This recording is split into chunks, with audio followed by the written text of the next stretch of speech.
Um, I think with the urban areas growing more urbanized, but not only urbanized, but highly concentrated in terms of population, changing demographics, but also because of the changing nature of the wealth of these conglomerations, the real challenge would be the accumulation of risk in these locations. At the moment, we already have a high degree of accumulated risk built up from developments from the past.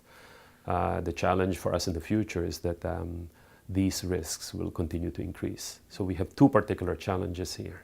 How do we deal with this increased accumulation into the future of these risks? And secondly, how do we deal with existing risks that have accumulated over the years?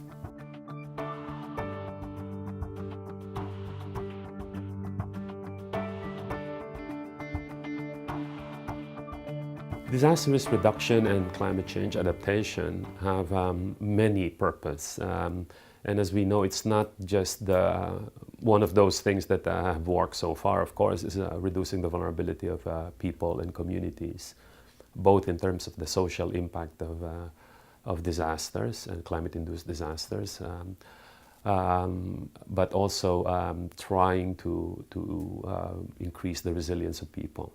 But more recently, what we're seeing is that it's not enough to just reduce vulnerability of people. What we need, and this is what recent evidence we've seen, is that we also need to address two particular things. One is we need to address the exposure of these same people and assets, because even if we make them stronger to deal with disasters, if they're still exposed, and the stronger the hazards become, the more difficult it is for us to deal with them. So exposure is important in addition to vulnerability. And finally, we also need to deal with the hazards themselves. So in the longer term, these hazards will continue to be more intense, so we need to address them through efforts like climate change mitigation.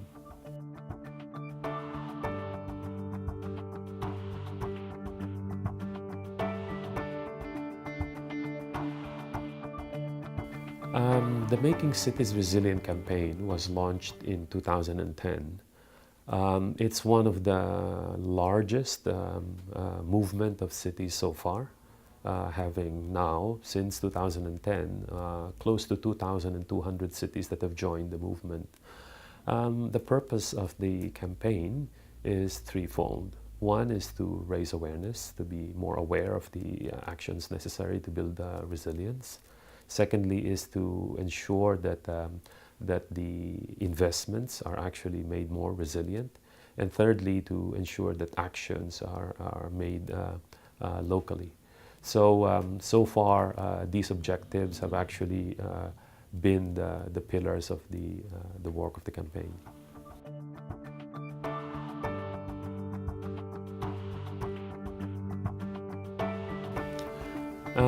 When we began the Making Cities Resilient campaign in 2010, although there have already been a number of cities that have worked very good way in building resilience, there's not been a lot of them. And the interest and the understanding of what really is reducing risk and building resilience at the local level is not that widespread.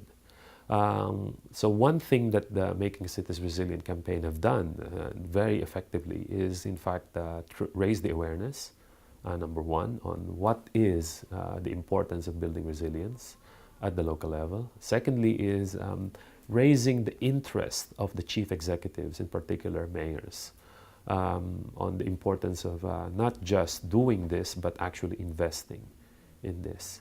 And finally, the campaign, it has done is it has actually rallied the different stakeholders, various groups within a city, the NGOs, the private sector, the local community members, on the importance of building resilience locally.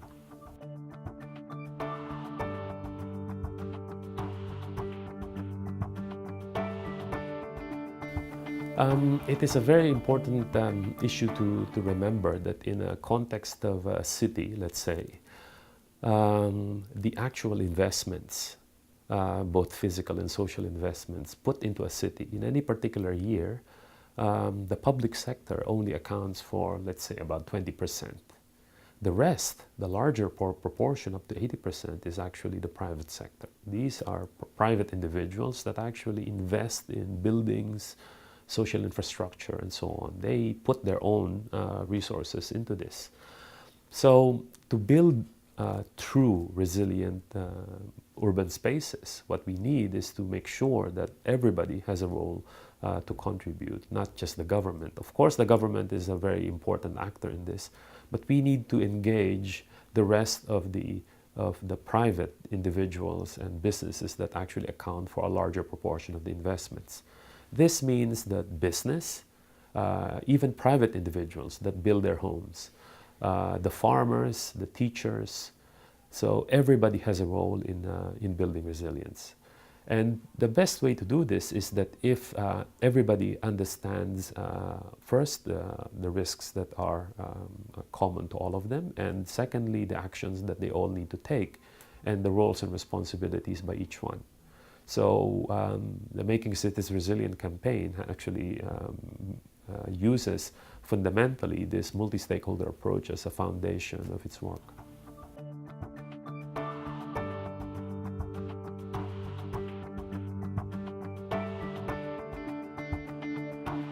At the moment, we all follow the Hyogo Framework for Action, which was adopted in 2005, and it goes on until 2015.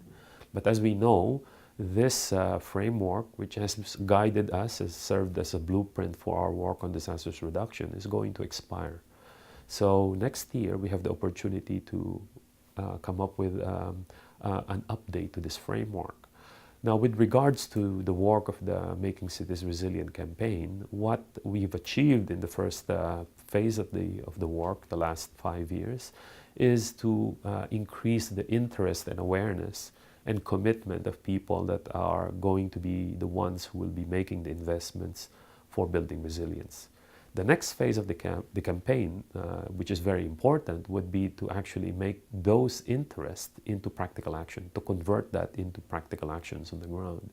So that would mean that we have to shift, because right now although it's still a small number compared to all the cities in the world, 2,200, it's still a fairly large enough number. We have a critical mass. So what we need is to convert this high level of interest into more practical action. So we need to create this shift from raising awareness, not completely abandoning it, but more focus from raising awareness to facilitating action.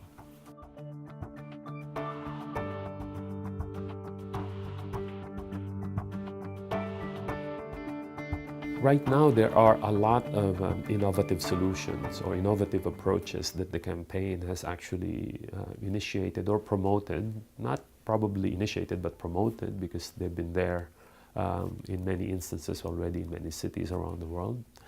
And one of them is what we call the city-to-city learning. So what is this approach? Because what we found is that most solutions to problems in cities have already been dealt with by one or two cities elsewhere. And that these innovations in solutions or approaches to these solutions are actually best transmitted or best explained by one city to another, or one mayor to another. Now, this particular approach is innovative in a sense that it actually is much easier understood and also is more effective compared to technical agencies such as the UN talking to cities directly. So this kind of approach is, in fact, I think, very innovative. Another innovative approach that the campaign has initiated at the moment is promoting public and private partnership. So as I've already explained, at the moment, we need to engage the private sector because they own a large proportion of the risk, but also they have the most innovation in terms of acting quickly, in terms of developing new solutions to different kinds of problems. So by promoting the partnership between the public and the private sector, which is one fundamental approach of the campaign, is also an innovative approach that we're trying to promote.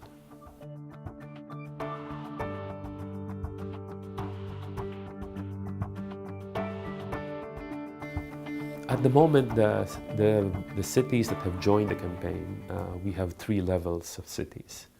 One is a large proportion of the cities join the campaign simply because they're interested, but in most cases they don't know how to build resilience. So they're interested to find out more and to learn from other cities. So this is the first group of cities. The second group of cities is those cities that actually have done quite successfully in one or two areas in building resilience.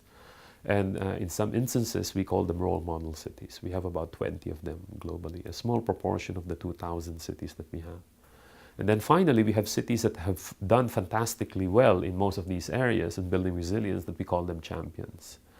So in these cases, what we found is that in many cities, their innovation comes from either one of the issues that we promote in the tool that we call the 10 Essentials, or it's more than one of these. And the most innovative approach so far that we've seen is in terms of organizations. So cities have actually done innovative ways in going about creating institutional structures to deal with disaster risk reduction and building resilience. And the second innovation that we've seen that most cities have done is in terms of financing. Because as we know, I mean, without resourcing, even if you have the people and the structure to do this, very little can be done. So the innovation and trying to mobilize internal and external resources is again a very good approach that we've seen in cities.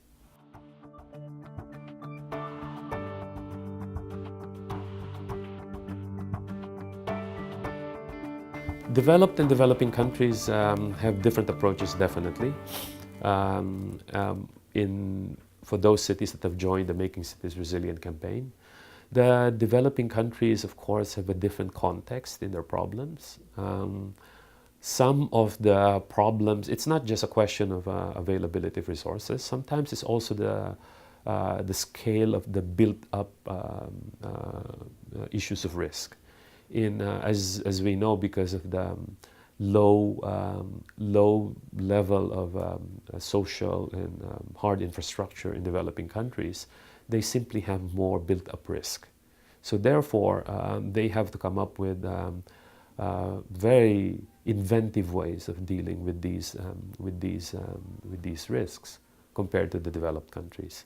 However, what we've seen is that certain developing countries have also taken a very proactive approach in terms of dealing with these risks. For example, in certain cities in the developing world, they have a target called a zero mortality approach, zero casualty. Now, zero is a very small number to target for. That means that in any particular disaster, they would target for zero death, despite the fact that they are more exposed and more vulnerable. Now, I haven't seen this kind of approach in the developed world yet, but maybe it's something that will catch on. But as we can see, in the developed and the developing world have different kind of approaches. Maybe it's more of an advocacy for them to rally more support into this, despite the fact that they have higher risks. But it only shows that the interest is not that much different. There is equal interest both in the developed and the developing world.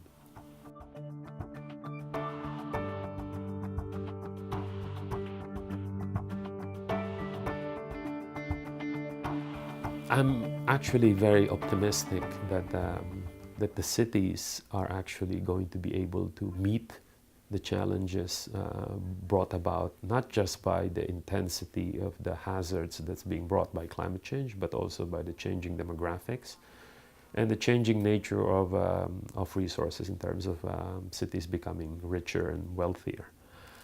I think that cities have been in the forefront of action simply because, not because they want to do it, but simply they have to do it. Because in their case, they don't have any choice. Because the effects are already being felt by these cities, and their communities, their populations are already demanding resilience as part of the regular social services that the city officials deliver to them. So I think that the innovation and the actions are already being developed in the cities. Now, what is necessary for us to be able to reach this ability of cities, or encourage these cities to be able to deliver, would be to support and facilitate these actions. Because as you know, as many of us know, the cities have often limited resources or limited abilities. So building their capacity, supporting them in resources, or giving them enough tools and guides would be a way forward to ensure that they meet these challenges in the future.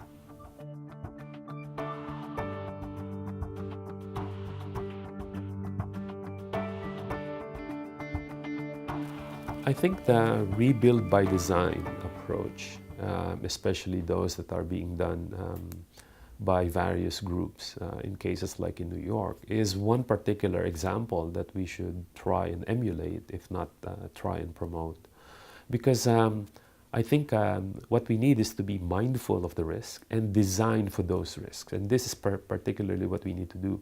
Fundamentally, what we need to do in all of the investments that we're now putting forward or putting in place is that we need to understand and fully incorporate risk and design for those risks. And I think this is the way of the future. Now, how can we promote this? Unfortunately, at the moment, this is not yet a standard way of doing things, although logically it should be. Now, the understanding of the cost and benefit of doing this should be promoted more. And I think one thing that we could do together within the Making Cities Resilient campaign is to promote such good practices out there so that more cities understand the benefits of such approaches, build by design. Because as we know, retrofitting could cost, the cost benefit could be 1:1, but planning at the very beginning, or especially after, at the reconstruction phase after a major disaster, could yield benefits of 4 to an investment of 1. So there's a lot of benefit for us to do this, and I think there's a lot of future for building cooperation with these kind of approaches.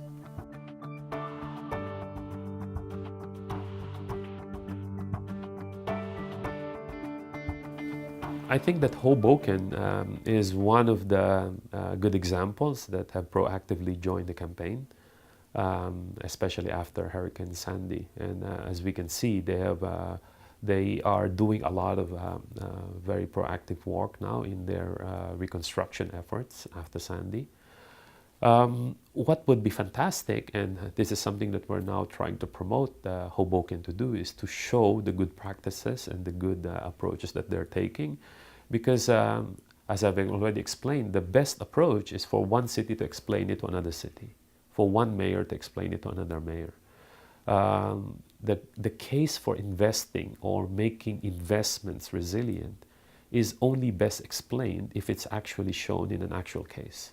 I think if we explain it in an abstract sense, city officials find it very difficult to comprehend. Now, what Hoboken can do is to show how they're doing it and why they're doing it. And more importantly, to actually show the actual examples of the various aspects of their work.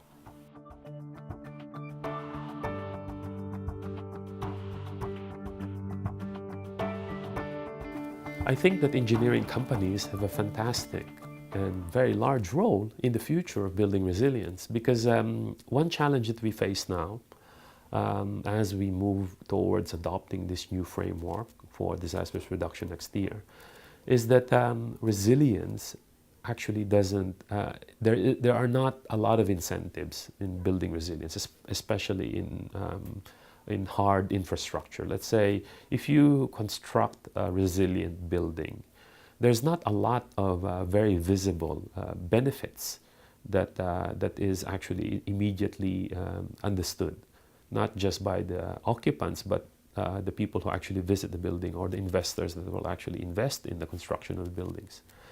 Now, what would be great is if companies like engineering firms, in fact, work together with other stakeholders to develop resilient standards, like what happened in the last 10, 20, 30 years on the environment field, coming up with environmental standards for buildings, let's say. Now, if we could develop these standards and they become means for promoting incentives, such as, for example, lowering insurance costs, premiums, or probably increasing the social value by making people wish to rent space in these buildings, or people to feel more safe when occupying these buildings. So if we know the benefits through these standards, and if the engineering companies could help us develop these standards, it would be a fantastic step forward. Another thing that I think engineering firms should help us is to look at how best we could improve these building standards that are already out there, and how we could promote not just the enforcement, but the recognition of the importance of building resilience in these building standards. So I think the future is fairly open for us, and there is a large role for engineering firms to take in this area.